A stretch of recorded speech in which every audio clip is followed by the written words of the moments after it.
Good evening, everybody, and welcome to Lethal Sales. Tonight we're recapping Digital Dealer, the show from last week. Um, and we can't wait to hear what all of you have to say and what you learned and what we should know because some of us weren't there. Take it away, Hey, Larry. well, as always, thank you all for joining us. I hope you know how much we appreciate it. I'm going to also dig in a little bit. We've got a lot of friends on the show, and I'm not sure everybody knows exactly what they do, which is sad because I love it when we all help each other. So we'll get a little bit of into what everybody does a little bit, and let's get rolling with what happened with Digital Dealer. I happen to be the belief that every one of these things can in some way be useful, because you can find a way to network with the people that are there. The last time I was at Digital Dealer, I got to hang with Brooke. I finally met April Simmons in person, but I met 2 or 3 vendors who I buddied up with who, believe it or not, have gotten me business. So maybe the tired old cliche that, well, there was no dealers there, we can render that useless.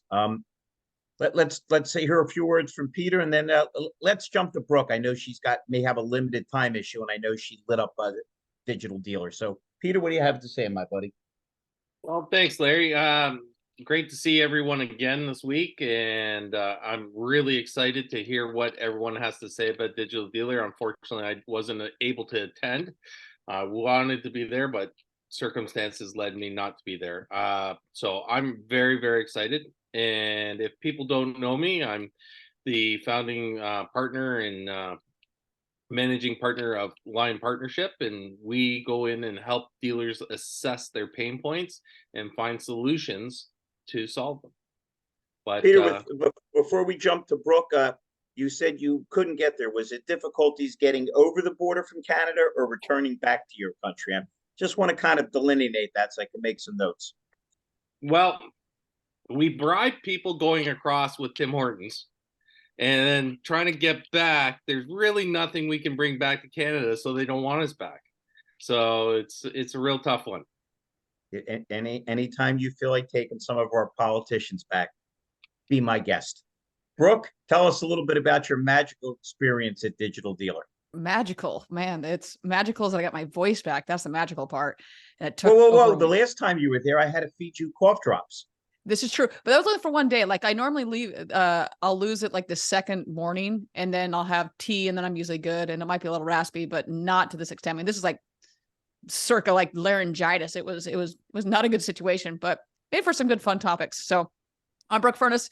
For those who don't know me, pretty much you should because I'm awesome. But no, with all seriousness, is that I started a company called BZ Consultants Group, and honestly, I did it just to help dealers and give dealers a voice and go in, and we're product agnostic. We go in and say, hey, this company's doing great. Here's where they can actually still improve and do even better.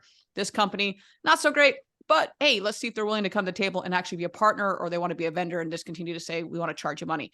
I don't really care who someone uses. I just make sure that things are done correctly, whether that's on sales, fixed ops, marketing, whatever it may be. It's every aspect of the wonderful industry that we're in.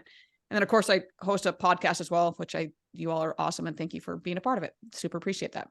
So that is before you jump in with your experience at Digital Dealer, I just want to understand the transformation that you went from giving dealers a voice to calling me up and say, I wish these dealers would just shut up now, Larry. Just want to make sure everybody understands. I got to plead the fifth on that one there, Larry. We're all in the business, so we all know that happens. Okay, reasonable enough. So what did you glean from Digital Dealer? I know you always soak in the atmosphere, and you're a speaker. Yeah, so I would say for Digital Dealer, my biggest takeaway would be the connections, and that our industry it's freaking awesome. I mean, look at the awesome people on this panel right now, and from a human aspect, I mean, that just continues to be, like you said, regardless of the conference you go to, it may not be what you expected, or maybe the ratio is not right. At the end of the day, though, did you get something out of it? Or did you just go and say, no, this is going to suck? If you did that, then you're already lost. For me, Digital Dealer was all about the strengthening those connections and making new connections. I got to meet Kelly in live. I've seen her in my chat pop up, but be able to actually meet her live. I mean, there's is crazy. All these conferences are, you need to be in person to at least some of them to in my opinion, to continue to, some are more educational than others. And for me, for Digital Dealer, it was all about the connections. Perfect. By the way, for anybody concerned about Rhonda's medical condition, every time we have Brooke on, we throw in a couple of socks and fraggings, and Rhonda has actually developed carpal tunnel hitting the bleep button for Brooke. It's very sad. That sounds about right. Sorry about that, Rhonda. Well, she's actually making up for it in the swear jar. So yeah, there we go. And There we you go. did mention Lenny Bruce last time, so Brooke's not Yeah. there. But listen, Lenny Brooke was a Sorry. genius, said some obscene words, and they destroyed his life. Now you can turn on Showtime anytime and see somebody not funny curse 92 times. I think they call it progress. Kelly Wilson, did you and your bird get a chance to go to Digital Dealer? I went. Louis Apollo did not. He went with his grandma. But it was Now, wait a very minute, good is this time. his birth grandmom or his adopted grandmom? We like to get things right on this show. His adopted grandma. Okay.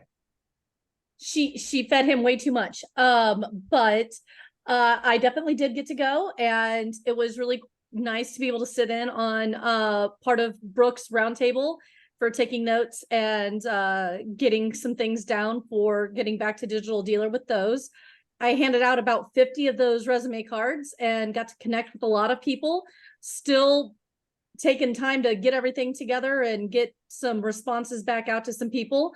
Was a really, really good time, good connection time, kind of like what Brooke said, just being able to connect.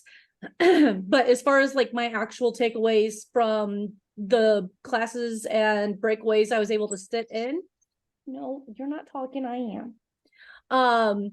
There were three main things and they all kind of roll together. No, do you want to tell it? Do you want to tell about it? You weren't there. We had SEO and the organic business listings being in the spotlight again. Angie from Google, I actually got her to say that SEO is going to win the integrated AI search game, where it's showing up on the box with being in Google, and talking about full profiles with up-to-date and identical information so that you don't get any ding.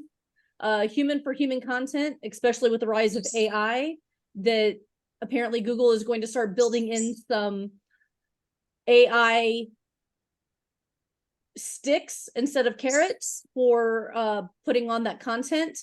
And then talking about reducing the friction points with SEO, education, same thing, reducing the friction points, providing the education customers are looking for so that you can become that foundation of knowledge. And with the friction points, talking about whether if it's just lowering the barrier to doing business with you, whether if it's getting a trade value or going however far through the digital purchasing process you want, and then actually getting answers when you're sending in leads. So those were the three big things, and they all kind of tie together, I think, for me. Did they talk about how we can make this process easier and quicker? Because, you know, it seems like it's a never-ending complaint that it's so hard to book an appointment, to get attention, that too many steps, too many processes. There was a lot of talk about utilizing AI to reduce some tasks for the people in like the BDC and the sales people. So to the point about the what Peter wrote today about retaining employees, reducing the mind-numbing work that they don't really need to do, with being able to automate that through AI, using AI to kind of handle phone call overflow, since there are so few phone calls that get answered inside of a dealership comparatively. And then as far as reducing the time, one of the things that kind of I took away, not necessarily that it was said, but the idea that you give the customer the time that they're looking for, because they only get upset about the time that they've spent there when they don't feel that it's actually been useful and beneficial to them. Okay, I like that. Paul, are you available to speak, Paul Brobson? Yes, I'm here. All right, Good let evening. me, I think you all know Paul. Just one of the nicest. All this guy does is connect dots and help anybody he can. He and Tony T have started a little program to try to tie vendors together and get them out more. Would you mind saying a word or two about that? And then if you've been to Digital Dealer, tell us about it, Paul. And thank you so much for joining us.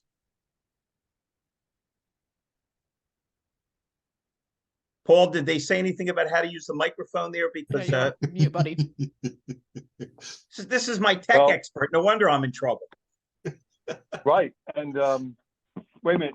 Sign language is your number one. And Mike, I'm not doing this, so don't even. No, it's the wrong finger. Okay. With me, I usually get the middle finger for the indication I'm number one. Very sad. No, it is.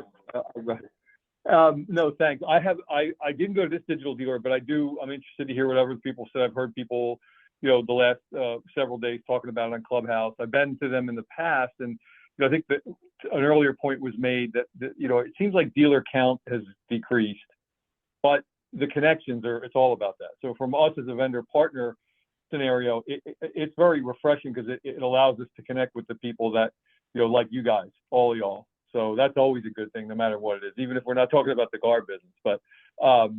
But again, I get this sense from just quick before I tell you about the partners thing. I think that there's a general sense now that, and I said it on the call, Kelly mentioned it. It's this homogenization of the offerings by vendors. It's becoming harder and harder for dealers to be able to differentiate one vendor from the next. And so, that's something that I think we all think about that. But you really need to lean in now and say, are we truly different? And we just say just saying you're different isn't enough. You have to really be different. We can collect that on the other side. Quickly about the Partners Association. Thanks for the plug, Larry. If you are a vendor or anyone serving, I think most of the people here are already part of our core group, but we meet every Friday morning right before David Long's All Things Used Cars. And it's really a very short 45 minute call. We start at 7 a.m. Central, and you just look up on Clubhouse, look for the Automotive Partners Association, or just connect with one of us and we can send you the invite. Essentially, effectively what it is we wanted to create a space whereby, all of the folks who service and serve dealers had a place where there was a level playing field. There was no ratings and review systems. There was no, you can buy your way to the front of the line or have a bigger banner on the top or bury somebody else 8 pages deep. Truly wanted to build a directory, a membership directory of people that were committed to doing the right things in this industry to move it forward, but also a community where we could share the experiences that we have when going out as vendor partners and understanding and helping each other overcome challenges, maybe help each other find opportunities, or maybe even help people find a job if that's what they're looking for. So it's really something that's going to evolve over time. Right now, we're just trying to get as many people who serve the industry aware of it and come into our little circle. And slowly but surely between now and the end of the year, we'll have a website stood up. We'll have a member directory that you get listed on, and we'll continue to communicate this to as many people with your help. Thanks, Larry. If any other questions, they can ask. My pleasure. And listen, this dovetails back into what I said at the beginning, and more importantly, what Brooke said. It's all about meeting people. I had the pleasure of meeting Brooke Furniss and Don Graff over Ian and Jeff, the Auto Hub show, which is every Monday at 11 a.m. Eastern Standard. Two of the nicest guys in the car business. And next thing you know, Brooke, Don Graff, and I are taking over Tampa. And all we've done is help each other and work with each other. I tripped out of a booth at NADA and met Paul Brobson face to face. I don't think a week's gone by since then that we haven't talked or conspired on something. Same thing with Mike Larkin. There's certainly the same thing with Peter Smith. So let's always look for a way to have an opportunity rather than an excuse, because all really negativity ever gets us is more negativity. We're going to get to everybody. Larry, yeah. Hold on, Larry. I don't think bailing someone out of jail can go under conspiring. But okay, sorry. Go on. Continue. Listen, I got past the drunken driving charge with you, Paul, but it was the fake ID and some of the other charges I'm not allowed to discuss on the program. But it's fine. It's fine. As I told Paul many times when he calls me crazy, it's better to have it as a pre-existing condition than to let them make you crazy. We've got our version of John Travolta and Olivia Newton-John on. We've got Wendy and Fred. Were you folks happen to be a digital dealer? Because I know you'll have a good viewpoint, a good story. I'm mute. Wendy, Fred. See, I knew you scare them off, Robson. All those horrible tales of your prison record. Fred wasn't able to make it. Fred, can you mute, honey? So I'm echoing. I am muted. Wait a I minute. am How long? muted. How long have you been married? I think he's been muted. He told me for about 11 years, Wendy. He said it. I would never start trouble. You know that. So anyway, moving right along. I was there with bells on, ringing my bells so loud that now I can't talk. No, seriously. It was a whirlwind. It was incredible. And it was all about the people. It was about the networking. I honestly only saw dealers in, do you guys hear me echoing? No, you're fine, Gwen. Go ahead. Okay. It's just me then. Okay, so we set up a number of partnerships with other vendors that need BDC backup for their AI products and such. And a lot of things, a lot of discussion, a lot of education on AI products, on the options, so we can educate our dealer friends. A good session that I was in, the one that Brooke was in, that was like 28 wonderful people that were experts in 9 different areas. Huge takeaways. I'm looking forward to the replays November 1st that are going to be available on demand, because there were so many things that were scheduled at the same time. It was virtually impossible to see even a fragment of that which you wanted to see, especially if you were presenting. And the dinners just solidified a lot of relationships with people that we had met last year when we started going to conventions, and plan to further bring Fred into that and solidify more at Used Car Week and SEMA if we make it. Just a great, great time. It just went by so fast. Good stuff. So we see the dichotomy we have in our industry, that they keep pushing us in the direction of more and more computerization and more AI. And everybody that I run into that I like and respect gets back to the people, gets back to the relationships. And I mean, the computers might be able to fire their synapses, their electronic synapses faster than we can, but they can't empathize. And I think without empathy, you're nowhere. We've got a guy that's become a good friend of mine. I've known his father-in-law forever and 3 days. Jay Wolrich, would you mind? Were you at Digital Dealer, Jay, or no? I was not there this time. No. Okay, so you've screwed up that part of my show. Let's try to redeem yourself by telling everybody what you do and how you do it. So, and make it quick. The $50 check you sent me hasn't cleared yet. Unlike Robson, I'm in the profits. Go ahead. I am basically a broker for different F&I products across the country, but not just your typical F&I products. I don't do the gap and VSC that everybody else does. I offer a diminished value product. I offer a smart key protection product, and I offer a missed opportunities product. So I'm basically the bridge, or the person who marries the F&I product to the dealership. And I basically bring on agents to offer it to their dealership partners. So that's pretty much what I do. I also am tied in very closely with a full service marketing, digital marketing company. So I can pretty much handle anything a dealership could ever want, from lead generation, geofencing, social media marketing, you name it, I can do it. Cool. If you don't mind, Jay, and by the way, Jay is a networking machine. Since I had the pleasure of meeting him, the things that we've done together and the endorsements we've put together for each other, I can't even tell you how proud I am to be associated with him. If you don't mind, let me just slightly slip away, and then we'll jump back to Digital Dealer.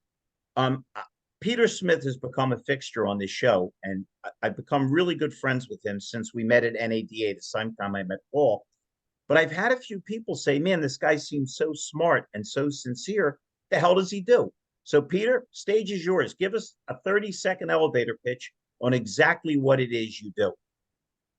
Well, it's fairly simple. I'm looked upon as a fixer, and basically I can go into a dealership and within 30 seconds see issues that are predominant with that people just avoid.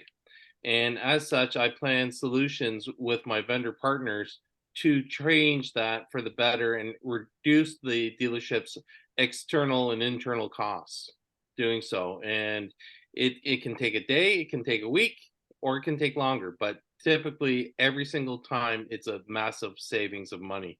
The last dealer I was in saved them in 1 week, saved them over $250,000. Paul, you can see now why him and I are partners. He fixes stuff and I break stuff. It's just a perfect synergy. Could ever ask for. Excellent. We've got with Wendy, my buddy Jeff Schere, another guy would give you the shirt off his back. I met him through trying to get his son a job and didn't get his son a job just because of the logistics, and we've still become best friends. So it shows you if you're not paying attention to the people and reaching out your hand, you're foolish. Jeff, again, and anybody that's got anything more with Digital Dealer, jump in. But I just want anybody gives me a few minutes of their time. I'd like everybody to know who they are and benefit from their skills. Jeff, speak up, please, my friend. Thanks, Larry. And Wendy, you and I haven't met in person, but if you are going to SEMA, Larry and I will be there. I'd love to connect with you. And Brooke is my pal from Chicago. So what I do is I run a business, my own company that is kind of communication technology on steroids. And, I don't like to use the term call tracking, but that's where I started like 20 years ago in the business. And I think in the panel, Mike Larkin is probably the only one that's really seen what we do on steroids, because we are really, I'm blending in AI in some very, very unique ways. We assess communications and conversations. We can take a dealer's whole week of sales calls and put it in a nice weekly summary of here's what happened and here's the 5 takeaways that you need to concentrate on for your team. So you're able to condense the smaller report, so it's less time spending the report he's not going to read. That, and even like, we do a very nice condensed call summary of a 10-minute phone call that's 2 paragraphs. So you don't have to sit there, if you're evaluating calls or listening, you can read that and say, wow, this needs attention, or that one's fine, move to the next one. So it makes people that do want to monitor, and see what's going on with their finger on the pulse of their business. It's awesome and it's exciting. Cool. Hey, Wendy, are you going to be at SEMA? Or I know you're going to be at Used Car Week. Are you going to be at SEMA? Well, we have I'm echoing again, sorry. We have tickets. I'm trying to talk Fred into driving me there because I think he'd like the cool cars where I'd like the education. Well, if you and Fred come, we're going to have the craziest dinner you ever had. You know how much fun you and I have. We'll have Jeff Schere in with us and anybody else in this damn call that wants to join us. Are you okay, Wendy, if we invite Brooke? Because after the naked table dancing incident, I know there was some consternation over that. I mean, Fred was all for it, but What happens, whatever city we were, is supposed to stay there. Come on, what the hell are you doing? Exactly. Come on, Larry. Hey, wait, she said hell. Notice I'm mitigating her foul language. It's because I'm on mute. That's why. I love it. Is this called the Stop the fat Elvis on the dance pole at Digital Dealer. I did not see that. But last year during Digital Dealer, I shockingly tore a bunch of stuff on my shoulder. And so we just started stories to see which one would stick, whether it was at a stripping accident, I got mugged. We just started with like a whole casino thing. So yeah, during Digital Dealer, by the end of Digital Dealer, people are like, so I heard, I'm like, no, that's not true. So you never know. This is the first time on any show I've been in that I've been the stable influence. It's very scary. And you're not stable. No kidding. No kidding at all. All right, we got Kelly, we got Kelly's bird, we got Fred, we got Brooke. Mike Larkin. We can't forget about Mike Larkin. Hey, Mark Larkin, I got to tell you, I don't know if you've lost weight or you're going to the gym, but ever since that new hat, you just look so handsome. it's slimming. Yeah, it's so slimming. I'm impressed with myself, and as Brooke said, I'm awesome. So with that said, yeah, I would love to know something about the digital dealer from the aspect of what I offer. So I did notice Paul Brobson's ring, and that's my logo.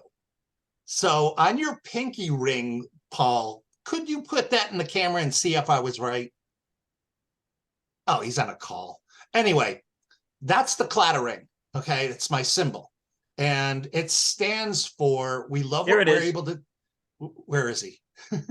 He's got the ring up. There you The go. matrix. There it goes. Say something, though. I can't see him.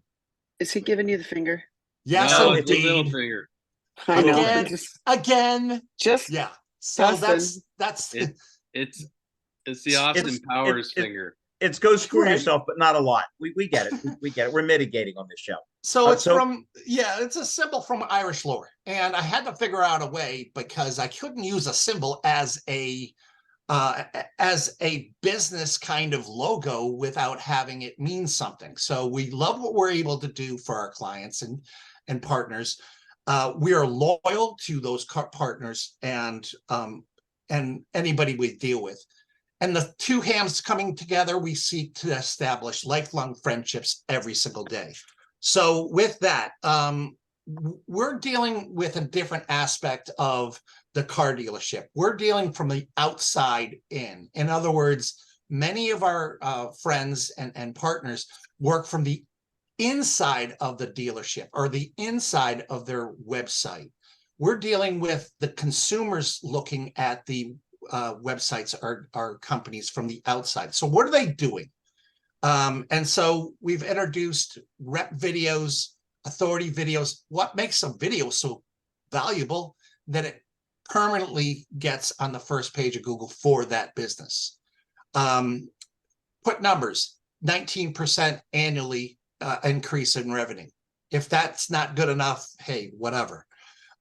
We just introduced social media AI. We just integrated the AI to what we've already been doing. So now it's the click of a button and we're done. Big data traffic, we're going against those third party that are going to take these leads and share them between your 3 to 5 other local competitors. We don't do that. And then automated funnels speaks for itself. And then somebody told me today I was a boutique. I'm like, I guess I am, but I didn't know what it meant. A boutique agency. Like, well, yeah, kind of. We're not looking to help everybody. We're looking to help the best of the best. And if they want to grow, we can help them. Cool. I noticed we've got Zac McVicker and April. Zac, I know April's always there. Were you at Digital Dealer? Because if so, we'll get to you and then get to April. No, I was not, Larry. I was not. So didn't go this year. Well, what we're hearing basically, Zac, is what I like to hear, which is no matter what the ratio of dealers and vendors and all that stuff is, that people made solid connections and tied in with each other. And honest to goodness, I just think that's the way to go. I mean, I've had people complain to me at various things, functions. Yeah, not enough dealers. Then the hell with it. Then I'll make friends with the vendors and let them push what I do. Everything's an opportunity. We'll get back to you, Zac. We want to hear more about what you do. April, can you, I saw April flicker on. Are you here, April? And can you, I'm here. Could you please give us your input about Digital Dealer and what you got from it and what you were glad to be there for and so on and so forth. And thank you so much for joining us. Always, Larry, you're one of my most favorite people, as authentic as it comes. So as often as I can make your show, I will. I gotta say, I love Digital Dealer. It's been one of my favorite conferences since the beginning of time as a dealer for education purposes, followed up by connections and networking. And now, honestly, in my own way, finding ways to, pay it forward and hopefully help the next generation.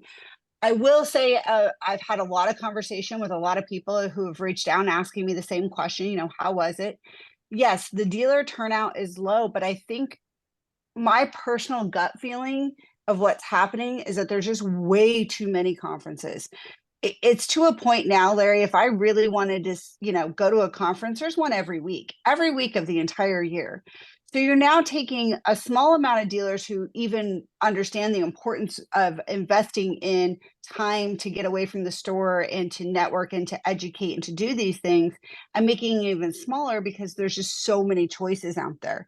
So I think that no matter what, we now have an issue where conferences are going to inevitably have a smaller dealer show up because we have to be real picky and choosy, and there's so many of them out there. Yeah, the market's become more fractious because there's so many people trying to get their piece of the pie. Exactly. And it's interesting when one sec, Pete, and then I definitely want to hear your opinion. One of the things that I do when I gauge these things is I see who's going. If I'm desperately always trying to coordinate any place I can be where Brooke's on, or April's on, or Wendy's on, because whatever nice thing they say about me, it's 5 times more in their direction because I love all 3 of them. If I find out Ian Nethercott and Jeff Polo are going somewhere, I'm there. If me and Peter Smith can be in the same corner of the galaxy, I'm going.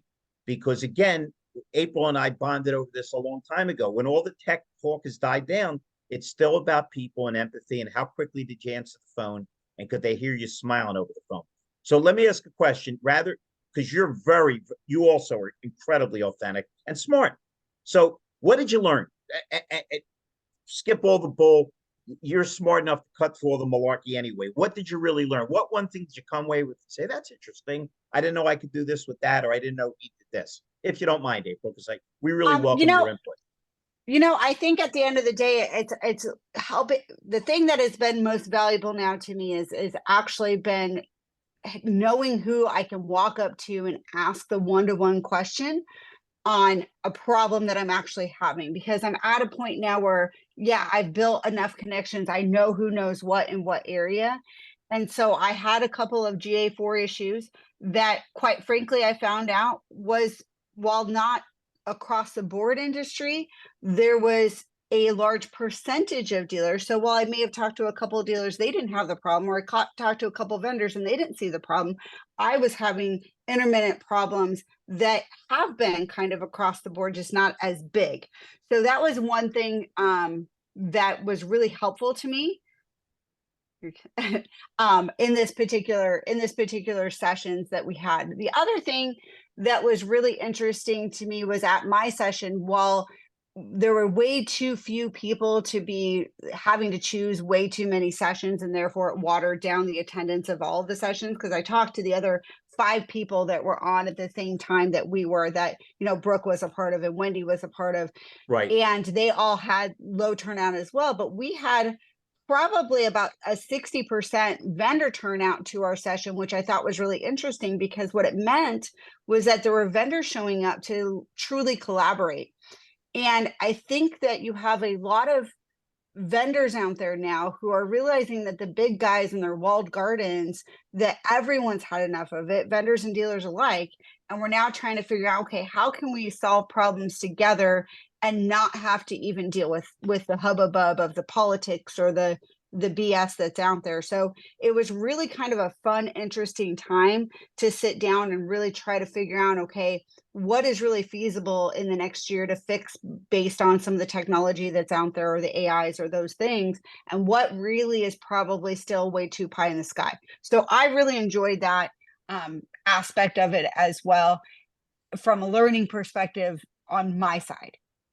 I love it. And believe it or not, I identify with you completely, because, you know, knowing who to go to at these conferences that can give you the right answer. If I told you, April, how many times I get a call late at night from Brian Kramer or Ben Hadley about how to shut their computer off, and I have to remind them it's the on button. You know, when you're a tech wizard like me. Oh, that's the best. Go get your abacus, dude. Wait a minute. Wait, Jay, you're still, I can still see only half of my face. Just move move your hoodie body out so I can see my entire face. This is I just want to make sure you're always this looking. is over when my you shoulder. start singing the song "Help Me Rhonda, Help Me Rhonda." Wait a minute. As much as Paul McCartney loves Brian Wilson, I'm going to stick with the Beatles instead of the Beach Boys. But anyone that doesn't know, Paul Brobson is a talented bass player, and at some point in our future, we're going to jam. We're going to do something. Hey, by the way, everybody, if I look even more crazed than I normally am, what you saw on LinkedIn, hopefully, we got 2 songs in a movie. We're going to have more songs in the next movie, and this guy's introducing me to the heaviest guys. I can't believe it, in Hollywood. So you're going to be hearing plenty of crazy stuff from Crazy Larry, and I'll drag as many of you crazy people with me. With Larry, Larry, it is a horror. It is a horror movie, right? But it's a cute little horror movie. It's good. Excellent. And man, I got to tell you the truth. I never considered myself jaded or cynical. I enjoy every day. I'm glad I'm breathing. I'm glad I can meet friends, tell a joke, listen to music. But it was pretty damn cool to be watching a really cool movie, and all of a sudden my songs pop up. I'm not gonna lie to you. That was pretty cool. It's hard to be cool when you're like you're the hair in your necks are standing up. All right, enough about that. That's great. So who else has some stuff to add? Me just let Oh, me yeah, just please, jump in Peter. for I'm one sorry. second. Go ahead. So this morning I was lucky enough to jump on the call with Wendy and everyone else on Clubhouse, or Wendy's Clubhouse room. And one of the takeaways that I got from the room, and one of the things that I believe in strongly about all these conferences, is that watered down theory. And we can't get to as much education as we want to get to in the time, because there's too many overlaps. I strongly believe that if they reduce that, we would get more education. And especially with the charging of these shows, when they're $1,500 to $2,500 plus your travel, it becomes expensive, especially when they're on every week. So I thank everyone that were there and do the effort that they have to, like with Russell saying that he spoke for an hour and a half, with April and Wendy and everyone doing, and Brooke doing the roundtables. Wow, it's ultra impressive, and I really thank everyone that does that. But I just got a message from Russell Hill, a text. The only reason he's not on the show, he's got strep throat. He apologized and he said to say hello to everybody. So hello, everybody, from Russell Hill. Go ahead, Peter. It is nuts how many people have gotten sick. Like, not just our trip. I had Chris went the week before me. They all came down with COVID. The entire group he was with. The week before that, our friends went out and they all came down with COVID. So I don't know what is in Vegas that we were talking about it. Like, I don't know if it's because everyone's, their hands are touching doorknobs and handles and railings and everything like that, and they're not. I don't know, but I'm shocked in the last month how many of my friends have went to Vegas and then returned super sick, like insanely sick. Brooke, but let's do this. Everybody on this show professes to love each other, right? I mean, everybody loves Wendy and Fred. It's like a national sin if you don't. April Simmons is adored. Me and Brooke are best buddies. Peter and I we all love each other. So let's talk a little bit about being healthy. And I'm concerned for all of you because I'm not sure you have the same health regimen that I have. So please, if you're not eating a couple Nestle Crunch bars a day, if you're not drinking 5 or 6 Cokes, and if you're not getting 2 or 3 hours sleep, you're endangering your life. What the hell are you laughing at, Larkin? That's my actual diet regimen. Wait, how many packs of Lucky Strikes are in that regimen? How many packs of Camels and Lucky Strikes? I don't smoke. Listen, I don't smoke, drink, or do drugs. It's just I figure one day I'm going to be dead while I'm alive. I need to turn the volume up. Now I am afraid. Wait, you said now I am afraid. If you don't do any of those things, and that's the way you act. Paul, I tell the story once in a great while. I'm in the studio. You'll love it because you're a bass player. I'm in the studio. It's 3 o'clock in the morning. It's the engineer, a sax player, and me. And I've already recorded my track. Now I have 2 sax players. Back then I used studio players, and the guy is not feeling the part, Paul. He's just not feeling it. And finally, he hits the talk button so he can communicate with us in the control room. And he said, "Man, this song's great. I ain't feeling it. Would you be okay if I did a line of Coke?" So he turned to me and I said, I don't care if he snorts Flintstones vitamins. I just want the song finished. So I guess it's musician etiquette. And he says, pointing to me, would you like some Coke? And the engineer said, I've been to Vietnam. I'm not scared of nothing, but Larry Feldman High is too scary for me. So you're not the only one, Robson, that's worried about. All right, look, somehow this show got off the track. Hey, I know it wasn't my fault. Well, let me bring it back. Can I bring it back? Please. Okay. So here's a kind of a quick synopsis of everything that I heard. I agree. April talking about, that again, there's so many of these shows are all the time. Quick, small little plug again. That's where I think in this partners association, we can mitigate a lot of that, because if these end up being the vendors talk and dealers scrambling to make a decision on which session do I go to at 10:15 because the 3 are good, and then I get 3 crappy ones at 11, I'd rather go see all the other ones. So I think part of what we can do to help this along is, like I said, continue to build out this group so that dealers, I see it this way, dealers, when new things come out, some will go out to the shows to see if they can get ahead of it and get to the new thing. Pretty much everybody plans a standard trip to NADA, but stuff happens all throughout the year between one NADA show and the other. I mean, at our stores, at our services, at our vendors. So it's almost like if it was more of a routine where you would be notified when a new feature, functionality, new product came out as a dealer, then you could, in your own time, discover it instead of having to worry about, well, if I go to the digital dealer, I'm going to miss this other thing, and then I can't go to that. And Robson's talking. I'll shoot you a link. We still got 14 minutes, and boy, would we love your input. Does that work? Yes, Larry, it works.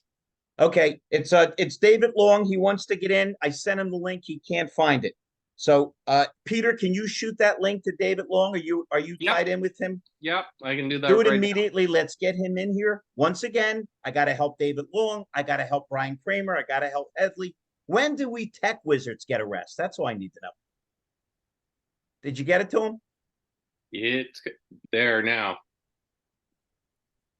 All done. And Paul, I got a link to your room, Paul, in the chat.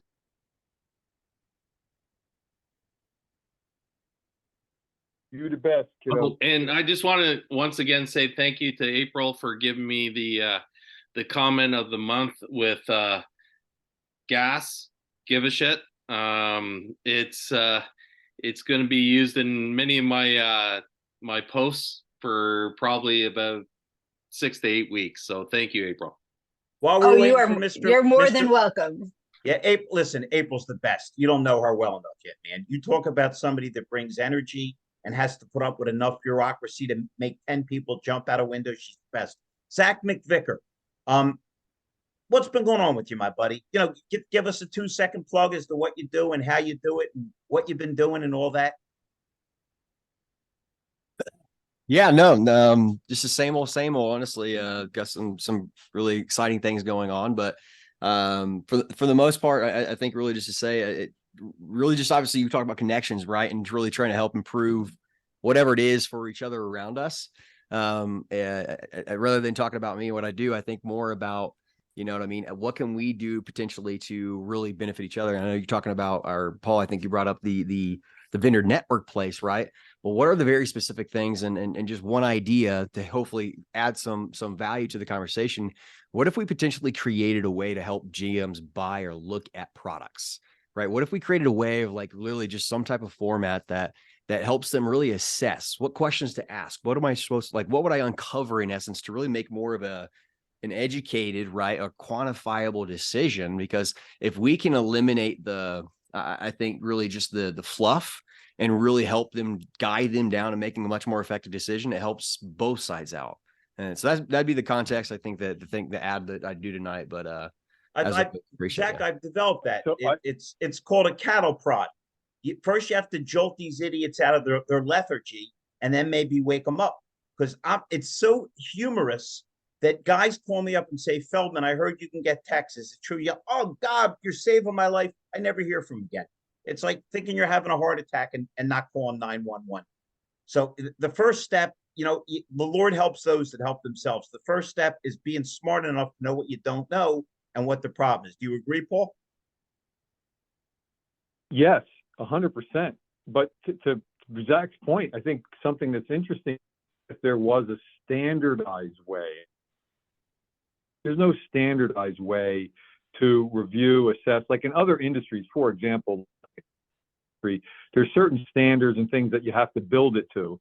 But in our industry, it is truly the wild, wild west. And we're using a lot of antiquated formats. And not to go down the technology thing, but the point is dealers don't know what they don't know. They don't know what they need.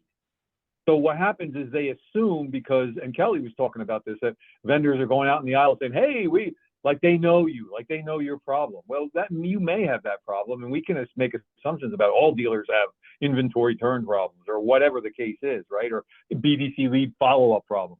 But the truth is, really what it needs to be is, if there was a way as a dealer, I could go through a TurboTax-esque, not a 5-hour thing, but like a 2 or 3 page Darwin approach. And at the end of it, it says, ding, an automatic wizard. All right, from what you said, from what we think you need help from Zac at onboarding, because you got some challenges with new employee hires, getting them on board, doing the thing, assessing that performance level. You also need to shore up your used car operation. So we suggest you talk to Jason Rice and blah, blah, blah. But like actually generating some kind of a realistic thing to say, here, based on what you've told us and your profile, here are the people that we think can help you. I like it. Paul, to your point, so Zac as well. So this is like going back, I don't know how many years ago. And I was at the time I was working at a dealership, and I just go, how does no one have a checklist of, hey, we're looking to either it's a buy sell, or hey, we're looking to bring on X product, service, person, insert whatever at this point. And I just started looking at stuff. So I started asking my network and just said, has anybody even done this? And every response I got back was, no, Brooke, that'd be nice. So I took the time to like develop this whole thing to say, okay, if a dealer is switching from X product, X service, or it's a buy sell, every little thing you need to do, I got fine at me right now, but what is going, I don't know what's in my office right now, but it would go through and I do everything. And then taking a step further is like when a client comes on board with me, that's the onboarding is quite arduous. And it's for that, not that I want to put them in pain, but it's to really look into it and say, okay, all right, well, how'd your sales look? How's your service like? What's the marketing like? Do you own this? Do you own that? Do you own that? Well, what GLBA? Hey, Brooke, hold on. I see David Long hovering. David, can you hear us? David? Oh, I'm not hovering. I'm just adoring my friend and all the knowledge that she's spewing. Oh, well, thank you. Big difference. Why do you call it with her spewing and me, you use a much more foul term? I'm not sure about you California guys, Well, we know a good thing when we see it, Larry. Yeah, that's like I'm guilty as charged there. David, you were if I can lead David to the water and let him drink. I paid attention on his show, and he said he was amazed by Frank Frenity and Ally Rita, not how good they were, but how dumb the people around him were, because they were selling 100 cars a month, and these guys were looking at him and they continue to sell 12 cars a month. So I know that was one strong takeaway. David, one thing with David Long, he takes copious notes. David, what else really stuck in your brain and made you think, boy, am I glad I'm here? Well, let me pull out my notes. No, I don't want to jump in and take any steam away from Brooke. She was killing it. Like that was just great stuff. Can you hear me though?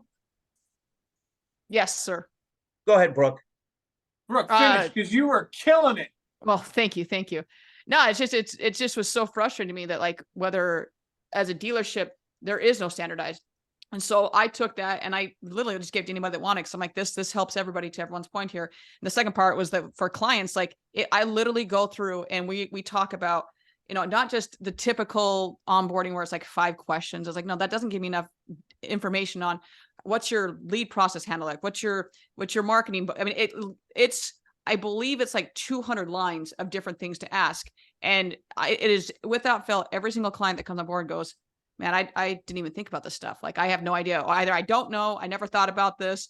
And I've got clients that have been on for 2 years and they still are like, so who am I supposed to contact this? I'm like, how do you not? So we keep a running list. The same thing is that you need to keep a running list of all of your vendor partners to know there's a lot of turnover. We all know. I mean, we're in an industry where there's turnover. So wait a minute, we encourage turnover. Remember, for you, yes, for you, yes. So yeah, it's just going through all of it and mapping it all out. And it's so incredibly important to do just that, because to everyone's point is you don't know what you don't know. And it's not till someone's like, oh shit, like there's a lot of stuff here that I haven't thought about ever, or maybe in the last 7 years. Well, listen, understand this. I try to pay attention, crazy as I am, and all over the country, it astonishes me what you're talking about, the lack of uniformity for common sense things.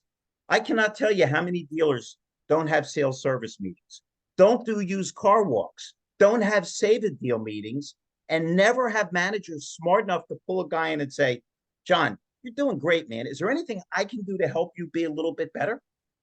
So it's the world, right? We listen, 100 years ago, people smoked because they saw handsome actors and athletes, beautiful women smoke, and they went, I'm going to emulate them. Now we know it kills you, and people are still smoking. So that's our battle, is to not be cynical and always overcome the lack of common sense that's everywhere. David, any other, now that she's re-killed it, do you have anything else other than the Trinity Rita thing? I mean, I've asked the guy to come on 100 times. Now he's on. He's deferring to everybody. I got Joe Biden as a guest. Well, you talk, Reverend. Go ahead. You know, knowing me as well as you do, that is the worst thing you could have said to me. I don't know that I'm ever going to be back. So I've been trying to get on your show, but I never qualified. I finally now qualify, and I'm really glad to be here. But the Crinitti thing, man, I got to tell you, when I was with Ollie Rita and Frank Crinitti, and what was her name? Sherry? Is that her name? Larry? Yes.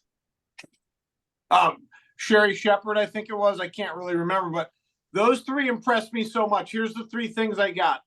One is they talked a lot about, with Jonathan Dawson being the facilitator of that meeting, they talked about belief. They talked about mindset.